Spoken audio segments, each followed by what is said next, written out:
live. Yeah.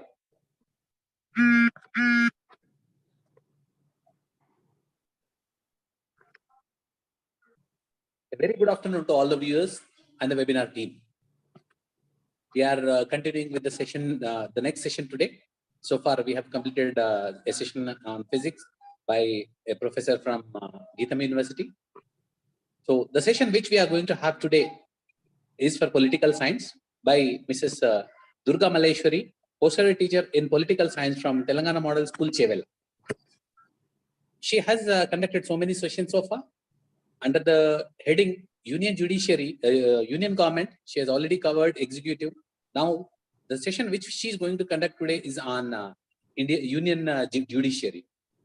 She has a wonderful academic profile and vast experience. So she is associated with Telangana Model Schools for the past 7 years.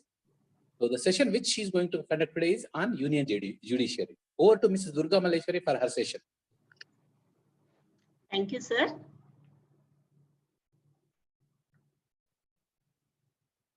Good morning, one and all.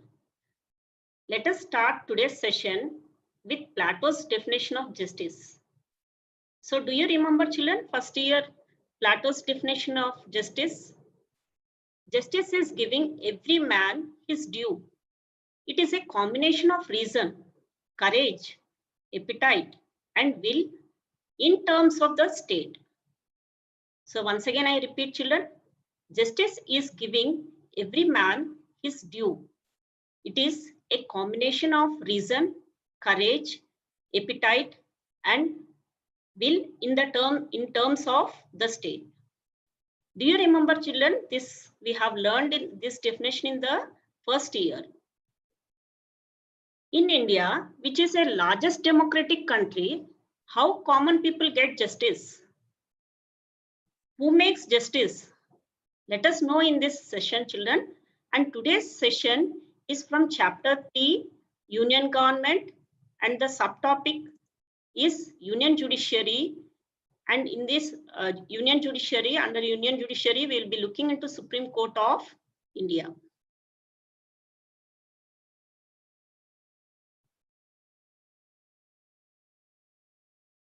Children, in today's session, we will learn about judiciary, which is the third important organ of the government. So in the previous sessions, we covered about union executive, parliament, that is union legislature. And in this session, we are going to learn about union judiciary. Now let us look into the learning objectives of today's session. In today's session, we will look into structure of union government, a brief recap once again. So, and a structure of single integrated judiciary, role of judiciary, independent judiciary, Union Judiciary, Supreme Court of India, and its composition, appointment of judges, removal of the judges, powers and functions of Supreme Court, under which we will be looking into original jurisdiction, appellate jurisdiction, advisory jurisdiction, and other functions. And once again, we'll recapitulate all the things which we have learned. Okay, so these are the learning objectives of today's session. So already we know, children, union government, our constitution part 5 to 5, that is article 52 to 161, talks about union government. And union government governs through 3 organs. What are the 3 organs, children? Union legislature, which is called as parliament, and it makes the laws for the whole country. And we have union executive, which implements the laws and policies for the whole country. And union judiciary, which checks the laws and policies made by legislature and executive. So in this lesson, in this session, we are going to learn about union judiciary.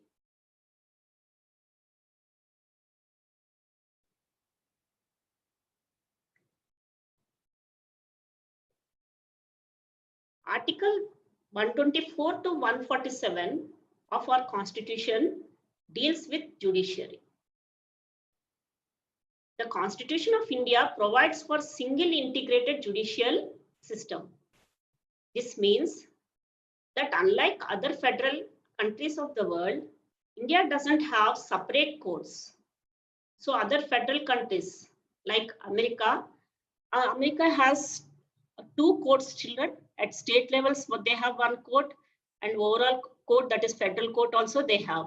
So, but coming to our country, we have only single judiciary. The structure of judiciary in India is pyramidal.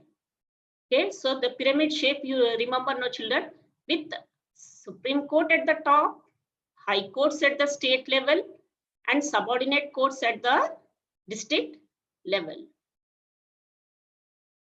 And not only that, all the courts, they actually they are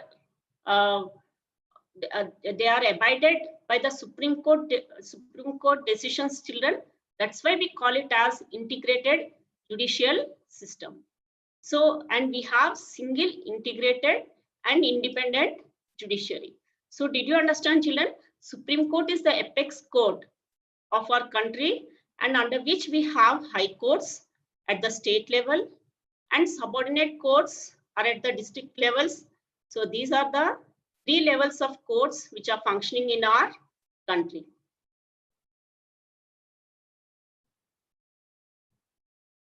So firstly, let us understand what is the principal role of judiciary.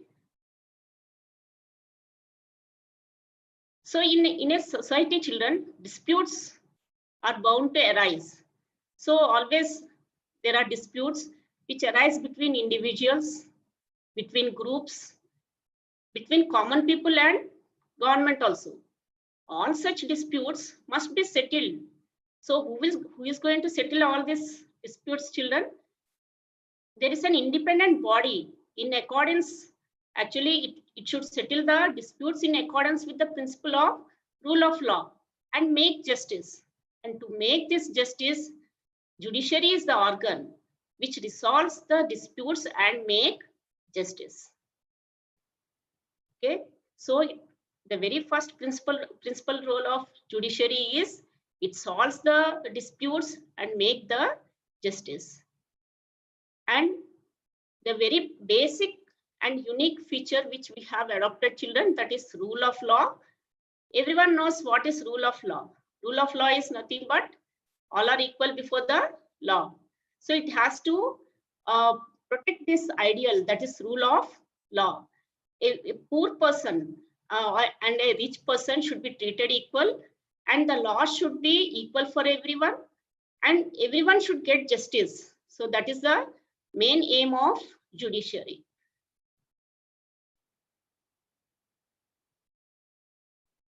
And it ensures the supremacy of the law.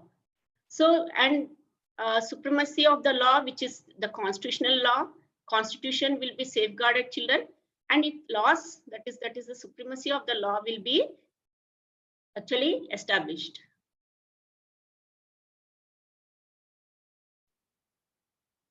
It safeguards the rights of the individuals. And it also settles the disputes in accordance to the law and ensures democracy does not give away to the individual or group dictatorship.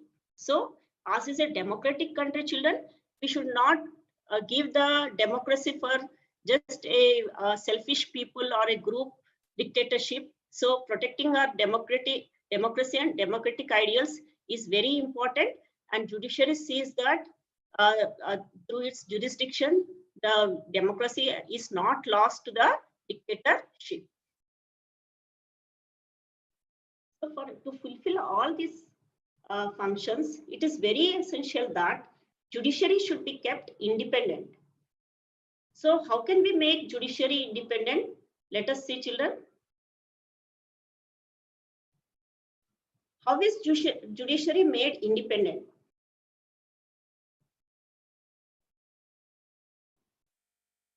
It is free from influence of other 2 organs, that is legislature and judiciary. The other organs of the government, like executive and legislature, must not differentiate the functioning of judiciary in such a way that it is unable to do justice. The other organs of government should not interfere with the decision of the judiciary. And judges must be able to perform their judges with their functions. That is, they should be able to deliver their judgments without any fear or favor. So Indian Constitution has ensured independence of the judiciary through number of measures. What are the measures? Let us see, children. Judges are not appointed by legislature or judiciary. The legislature is not involved in the process of appointment of judges. Thus, it is believed that party politics would not play a role in the process of appointments. In order to be appointed as a judge, a person must have experience as a lawyer and must be well versed in law. And he is not appointed by legislature or executive. He is not from legislature or executive. Judges have fixed tenure.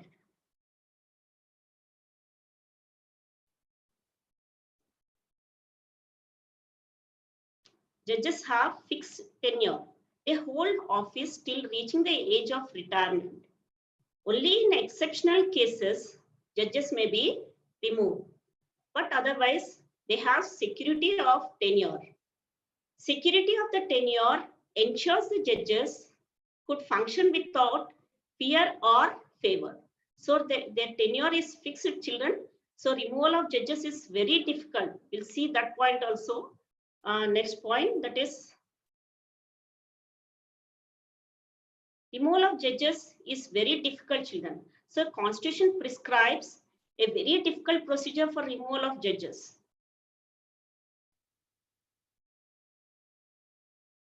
And the Constitution makers believe that difficult procedure of removal would provide security of office to the members of judiciary.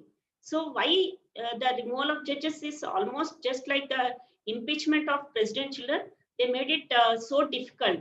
So they cannot be just removed just like that. Where we will be looking when we just go through some more slides, you'll get the idea about removal of the judges. So why they were made so difficult, that is removal, is they wanted to secure them and they wanted the judges to deliver their judgments without fear or favor.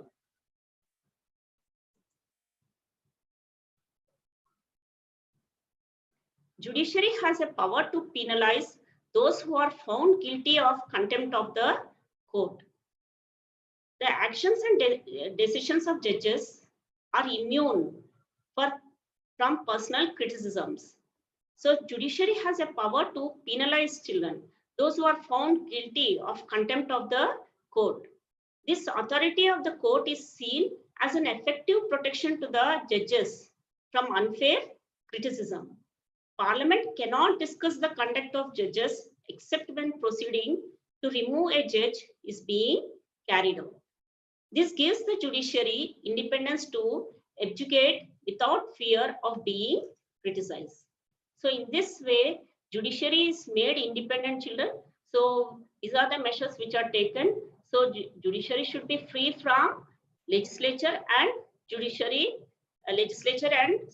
parliament, and appointment of the judges and removal of the judges. Also, a tough procedures are there, and not only that, penalizing the contempt of the court, the judiciary is made more powerful, and in order to make the justice.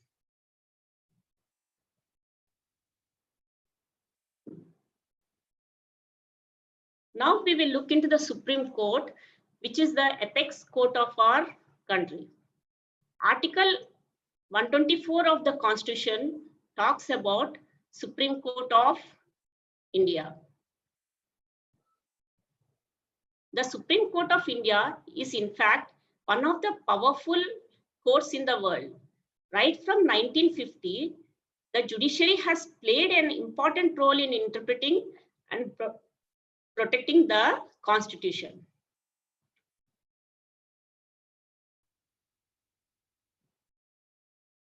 So briefly, if you look into the history, children, Federal Court of India was created as per the Government of India Act 1935. So already we have seen in 1935 Act, Federal Court of India was established in 1935. After independence, the Federal Court was replaced by Supreme Court of India, and which came into being in January 1950. And Supreme Court is the apex court and highest judicial authority in India. So here you can see Federal Court in 1935, and here the Supreme Court of India.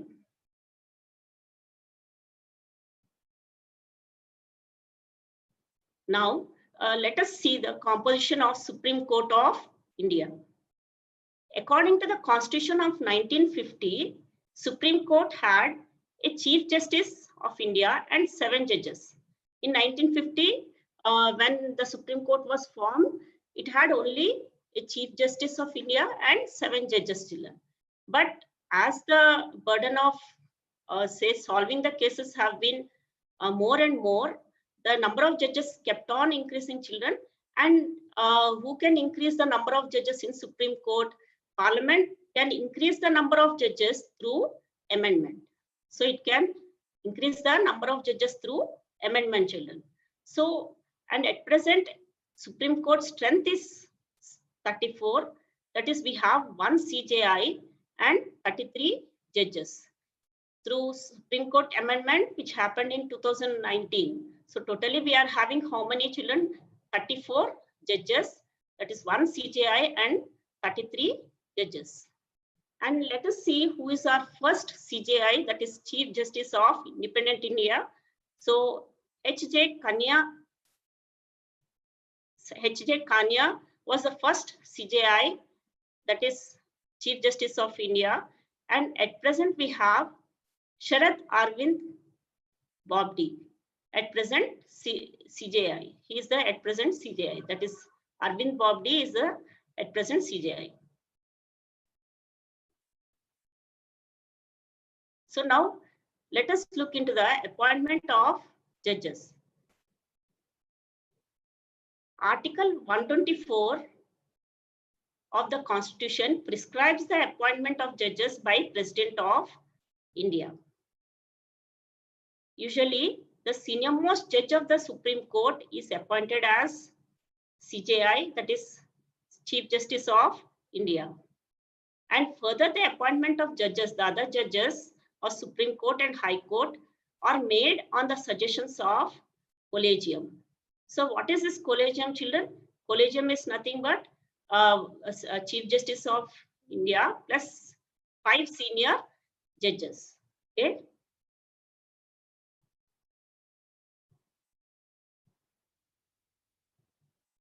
Now let us look into the qualifications to become judge of the Supreme Court. One must be the citizen of India. He should serve as a judge of High Court at least 10 years. Or he should serve as advocate of a High Court for at least 10 years. So these two are very important qualifications, children, to become a judge. And not only that, he should be a distinguished jurist in the opinion of the president. So what is the important qualifications, children? Here you can see he should serve as judge of the High Court at least 10 years, or he should serve as advocate of High Court for at least 10 years. So let us see what is the tenure, children, tenure of the judges. So judge of the Supreme Court retires at the age of 65 years. He may also resign from his office. So his tenure is 65 years, but if he want to resign earlier, he can also resign.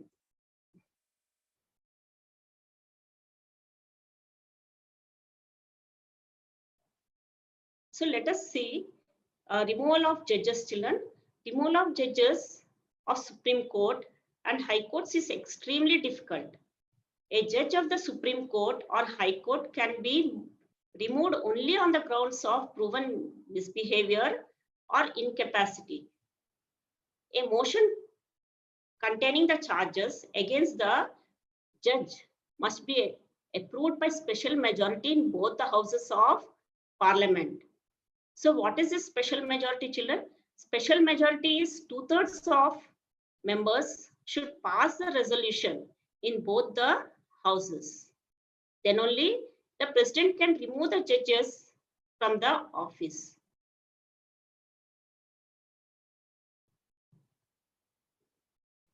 So let us see what are the steps once again, children. The resolution to remove the judges is introduced in parliament, and the resolution should be passed in both the houses with special majority, that is 2/3 of members. And then the president shall remove the judge. So here Veeraswamy, Mr. Veeraswamy Ramaswamy was a judge of Supreme Court of India, children, and he was the first judge against whom the removal proceedings are initiated in independent India.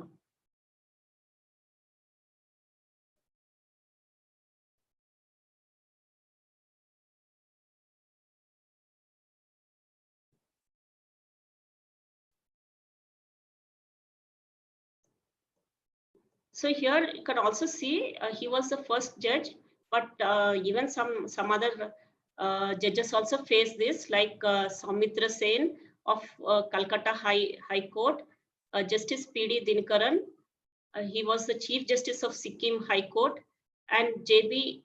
Paridwala of Gujarat High Court also faced the impeachment charges, but no charges were they faced, but till now no judge was impeached. Till now, children, in our country, no judge was impeached.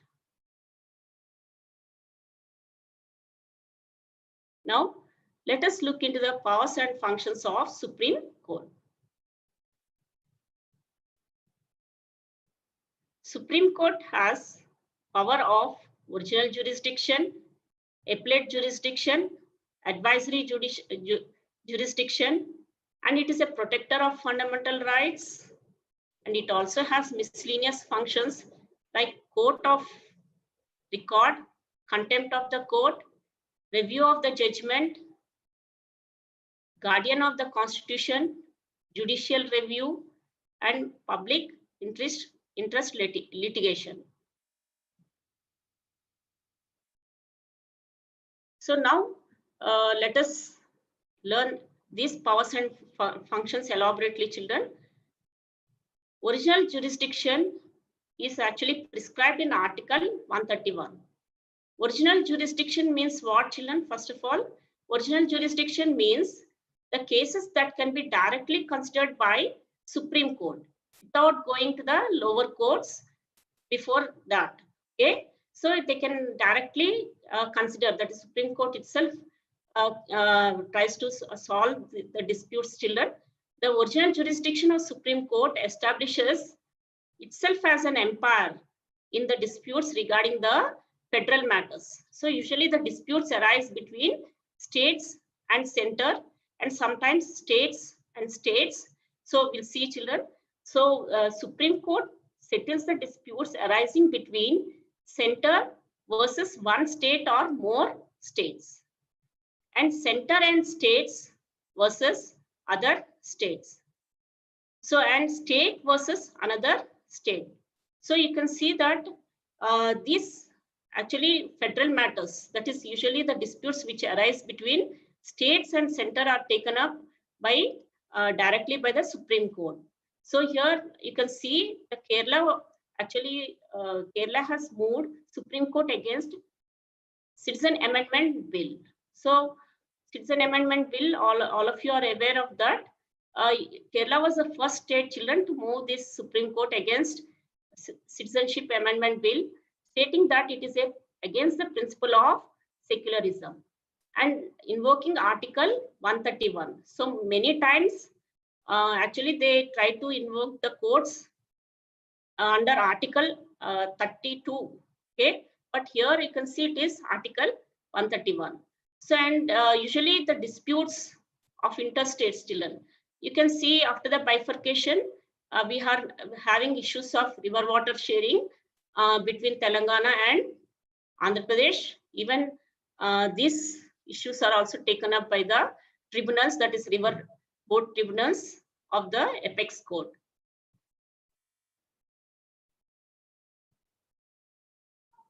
So now let us look into the appellate jurisdiction. So what is, first of all, appellate jurisdiction? We'll understand, children. So if a person at the lower court, that is district and session court, doesn't get justice, he can appeal to High Court. And even if he's not getting justice in High Court, he can make an appeal to Supreme Court.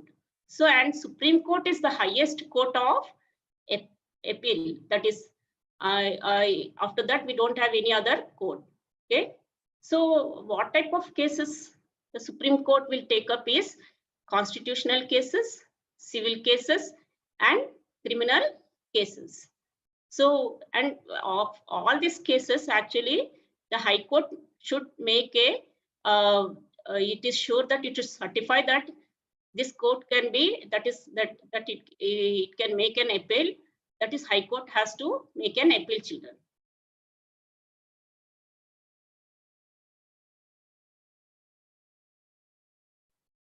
So did you understand, children, appellate jurisdiction?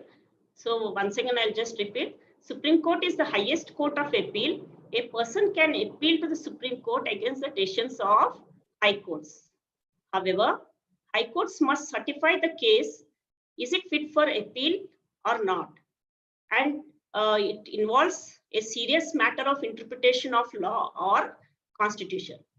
In addition, in criminal cases, if lower court has sentenced a person to death, then an appeal can be made to the High Court or Supreme Court.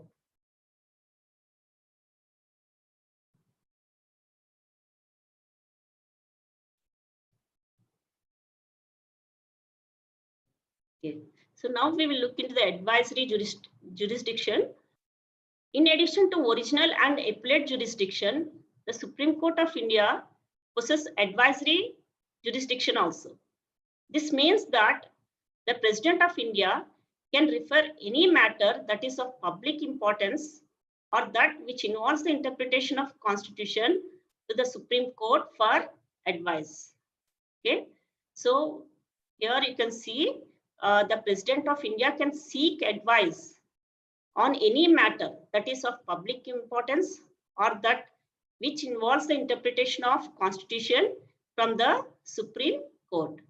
So the examples, children, some of the examples you can see in matters of Kaveri water disputes, in matters of Ram Janmabhoomi, on the controversy between the Election Commission and the government on election in Gujarat. President APJ Abdul Kalam in 2002 sought the advice. You can see these are some of the examples where President seeks the advice. So he can, any matter that is of public importance, he can seek the advice of Supreme Court.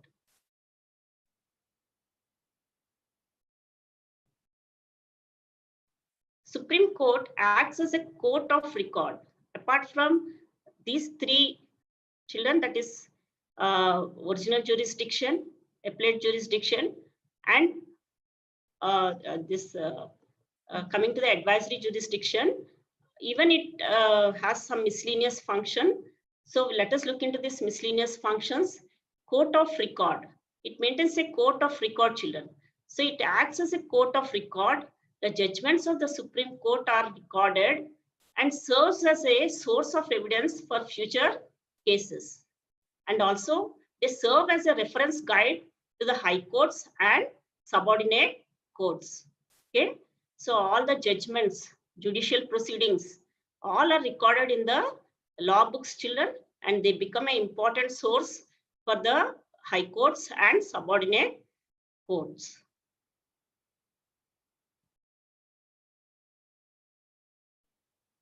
Supreme Court is the protector of fundamental rights of the citizen. Article 32 of Indian Constitution states that every citizen has right to move Supreme Court for enforcement of fundamental rights. Okay, so you can see Article 32, that is right to constitutional remedies, which states that any citizen can move the Supreme Court for enforcement of fundamental rights. Supreme Court issues directions, orders, or writs to protect the fundamental rights of the citizen. Okay, so it is a Supreme Court is really a protector of fundamental rights, children. How does Supreme Court protect these? It issues writs. Writs are writs jurisdiction is a very important function of Supreme Court, children, protecting the fundamental rights. Okay, so already this writs you learned in the previous sessions. So you can just read this writs, children. Habeas corpus, you should have the body. These are the writs, children. Mandamus, to command. Prohibition, to forbid or stop. And quo warranto, by what warrant. And certiorari is to inform. So these are the writs, children. And not only that, it even issues orders. So you can see during the lockdown period, you can see these migrant workers, they were stranded. So, and as it was a lockdown period, they couldn't move here and there. So they were actually facing many hurdles. So immediately government, that is Supreme Court ordered central and state governments to transport migrant workers.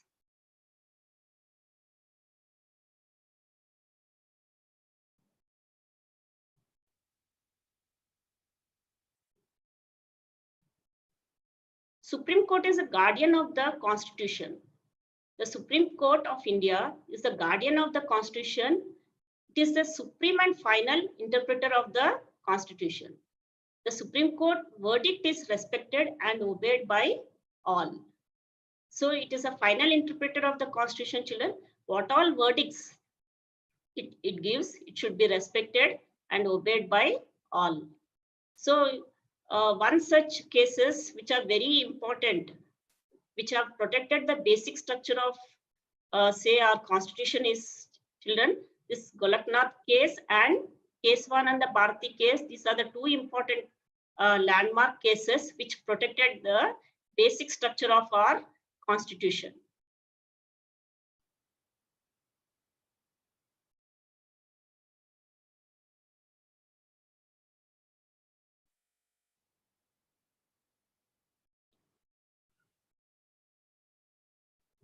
Supreme Court can, that is the one more power is contempt of court. What is contempt of court, children? Will see. Supreme Court can punish anyone who is found to be indulged in the contempt of the court. Okay, Supreme Court can punish anyone who is found to be indulged in the contempt of the court. Contempt of the court is nothing but criticism of the judgment of the court, criticism of judges and the court, and passing a derogatory remarks against the court, refusing to abide by the decisions of the court. So those who criticize the judgments or those who talk against the judges, they will be punished, children. They can be penalized. So this power is once again given to make the Supreme Court very powerful, and it can make the justice without any fear.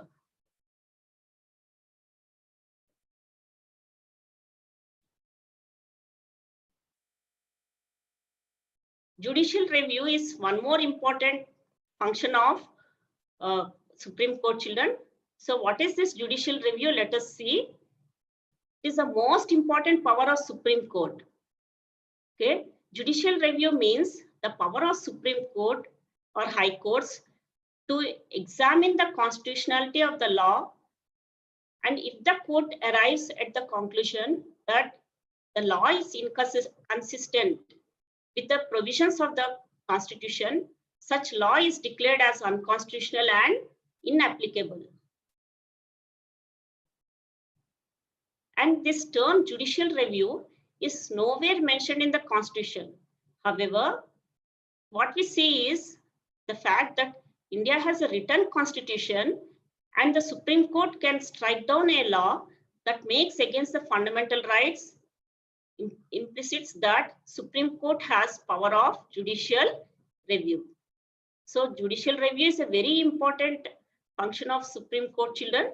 Supreme Court has power to check the law passed by the parliament or the state legislatures and the executive decisions taken by the central or state government is constitutional or not. That means it can check what are laws which are passed by the parliament or executive decisions. Are they constitutional? Are they abided by the constitutional articles or not? If they are not according to the constitution, they can be declared as null and void, that is invalid.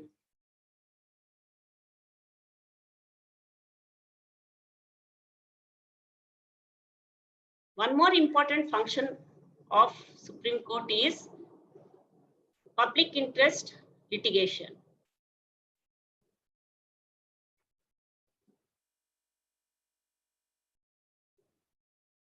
What is this public interest litigation, children?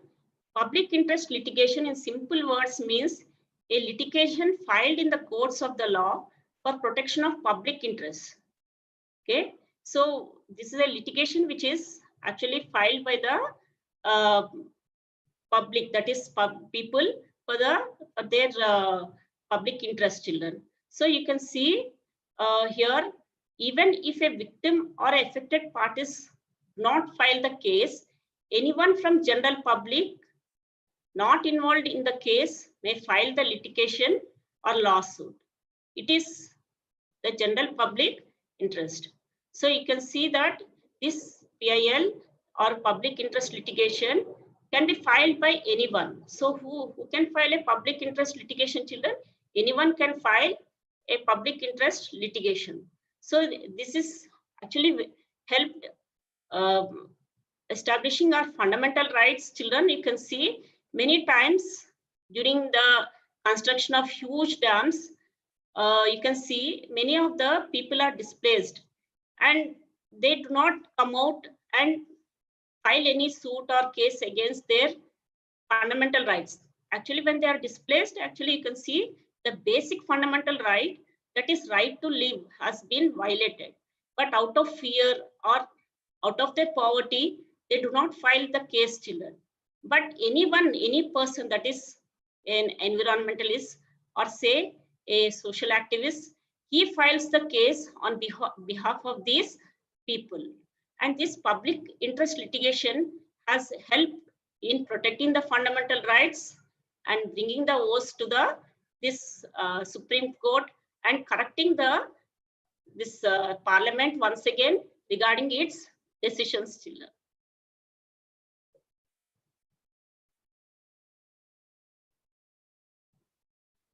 So once again, I'll just repeat, public interest litigation is nothing but it's a litigation filed in a court of law for protection of public interest.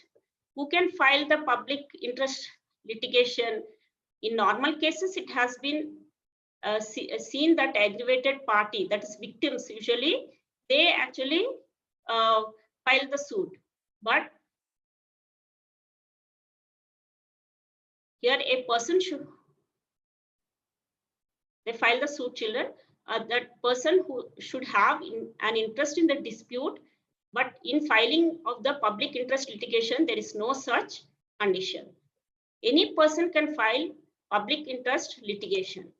The only condition being that the same has to be filed in that is in the interest of public interest.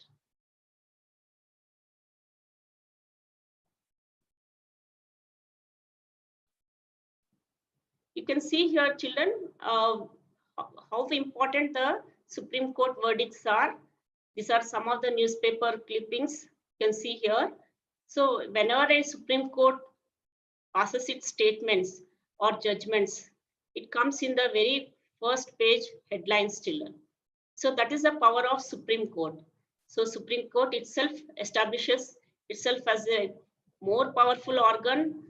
than legislature and executive.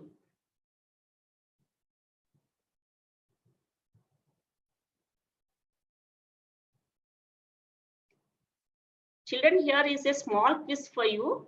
Try to answer them and recap our session. So you read yourself, children. You see how many questions you are able to answer. If you are not able to answer, you just, once again, you go back and you just get a clarity about the concepts.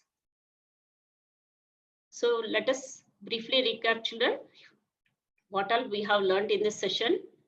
In this session, we have learned the structure of union government, single integrated judiciary, role of judiciary, independent judiciary, union judiciary. We have looked Supreme Court of India, its composition, appointment of judges, removal of judges, powers and functions of Supreme Court, under which we have looked into the original jurisdiction, appellate jurisdiction, advisory jurisdiction, and other functions. Hope everyone understood this, children. So the contents of this lesson actually, if you see, children, this is the third chapter, starting with the union executive. There you will be learning about president, prime minister, vice president, and council of ministers. After that, that is parliament. Also we'll be learning. Then we will be learning about union judiciary, that's Supreme Court. So you can get all this knowledge in the various sessions which are taken.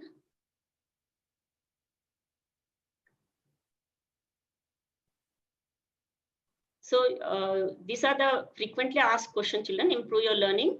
What are the functions of Supreme Court of India? That is a 10 marks question. Write about the judicial review of Supreme Court. It's a frequently asked question, 5 marks question. What is the composition of Supreme Court? Is 2 marks question. Write about appellate jurisdiction is 1 more question.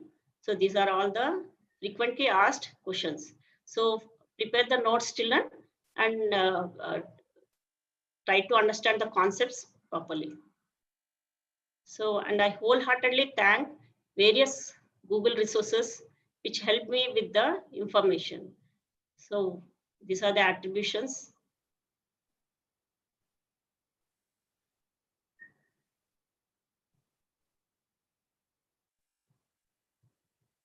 So I thank the webinar team, Ram Prasad sir, and all of them. And thank you all, children, for listening. So this session. Thank you very much, Durgaval Maleshwari ma'am. It was a wonderful session, and you have covered the entire union government, executive, judiciary, and the parliament. So hope the students have acquired the expected knowledge, which will be useful for their intermediate as well as future competitive examinations. So thank you very much, ma'am, for thank you, sir. Thank you, sir, for giving this opportunity. In the effort to present the webinars. Thank you very much, ma'am. Okay, sir. Have a nice day. Okay.